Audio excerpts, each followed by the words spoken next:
All right, so now we're going to venture back into the front end and we're going to implement our login, our registration, and all that stuff that has to do with users. So I'm going to run npm run dev because we want to run both our backend and our front end dev server. So that's going to start up, and just want to check the console, make sure that we don't have any issues. Okay. So the first thing that I think I want to do is add our constants for the login, because we want to make a login request. And I think I'm going to add the constant, the reducer, and then the login action first, and then we'll work on the login screen in the UI. So let's go to constants, and we need to create a new file here called user constants. And the first batch of constants that we want are to log in, so let's do export const, and we're going to call this user underscore login underscore request, and set that to user login request.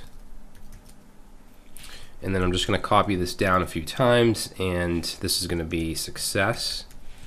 So it's basically the same as making any other type of request. We have request, success, and fail. So this one will be fail and fail. And we might as well,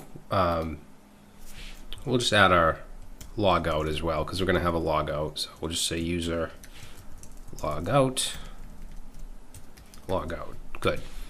So we have our constants. Now let's go to reducers, and let's create our user reducers, plural. And the first reducer that we're going to want to deal with is the login reducer. So let's export const. Actually, I'll just copy one of the product reducers here. I'll grab this.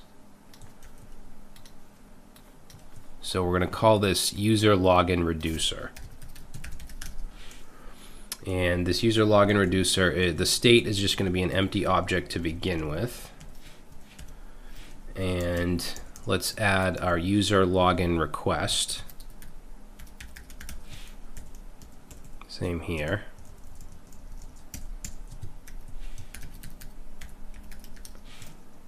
Okay, and we can auto import these, so I'm just going to do that, and that should bring it in up top.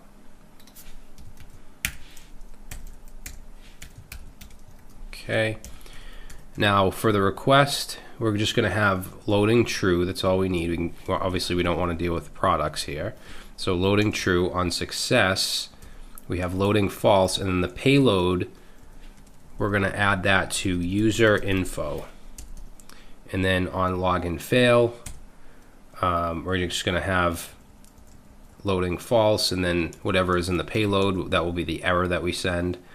And let's just add the logout here as well. So case logout, or user logout, and we'll auto import that. So we're going to return just an empty object when we log out.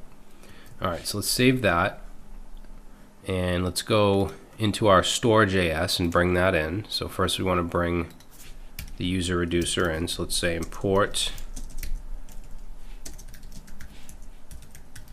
from /reducers, and we want user reducers, and what we're bringing in here is the user login reducer.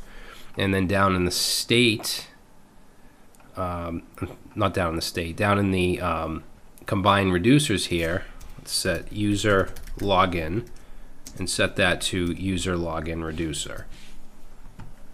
So now if we go back here and we look in our state, we have user login, which is just an empty object to begin with.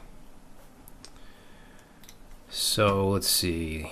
Let's add our action now, since we have our reducer. So under actions, let's say user actions.js, and we want a login action that's going to make a request to log in and get the token. So we'll do export const login, And this is going to take in an email and password. And we're going to use Redux Thunk here. So async dispatch. And let's do a try catch. And in the try, we want to dispatch the request. So let's say here, type, and it's going to be user underscore login request. That will auto import it. And we don't have to send a payload with that. And then after the request, we want to dispatch the user login success, but there's, and we want to make our request, but there's something else that we want to do. I'm going to create a config object because when we're actually sending data, we want to send in the headers a content type of application/JSON. So I'm going to say headers. This is also where we'll pass the token for protected routes. We'll set the authorization here for the token. But right now I just want to set content type, and we're going to set that to application/JSON. And then we'll make our request. So let's say const and destructure the data and await post. And we're going to post to /API/users/login. And then we want to pass in as a second argument here an object with the email and password. And then as a third argument, we want to pass in our config. And we have to bring in Axios as well.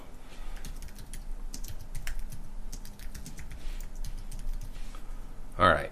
So we make our request, and then after we make that request, we want to dispatch our user login success. So it's basically the same process as when we did the product list and the product details. So we're going to dispatch the type of user login success. That'll auto import it, and then for the payload, we're going to send the data that we get back from here. And another thing that we're going to want to do is set our user to local storage. So underneath the dispatch here, let's say local storage.setItem, and we're going to set this as user info, and we want a JSON.stringify because we're saving the local storage, so it has to be a string. Pass in data. It's going to be the user object, because remember when we log in, just to kind of refresh your memory, if we look at the auth user, so we're hitting this route, which is calling auth user, we're going to get this back. The ID, name, email is admin, and token. So we're going to get those values back in this data, passing that as the payload, and then we're also going to set that to local storage. And then down here, if something fails, I'm just going to copy from any of these other actions. Basically, our error is our fails are always going to be the same, really. So paste that in. The only thing that's really going to change is the type. Payload is just going to be whatever the message is from the server. So let's change this to user login fail. And we should be good as far as the action goes.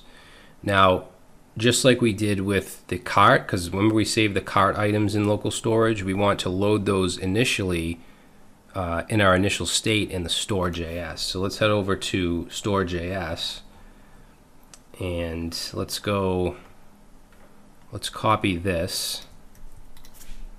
So that's cart for items from storage. I'm going to change this to user info from storage, and we want to get user info, and JSON.parse user info. Now if nothing's there, I'm going to return null. So we're just checking to see if user info is in storage. If it is, we'll set it to this variable. If not, we'll set it to null, and then we want to add it down here to our initial state. So we actually want to go after cart, and we want to add user login, And we're going to set that inside user login. We're going to set user info to user info from storage. Okay, so that data will it'll always come from local storage if it's in there. So now that we have all that stuff set up, I think what we'll do in the next video is create a new screen, and we'll create a form so that we can actually call the login action, pass our email password in, make the request, send down the state, and go from there.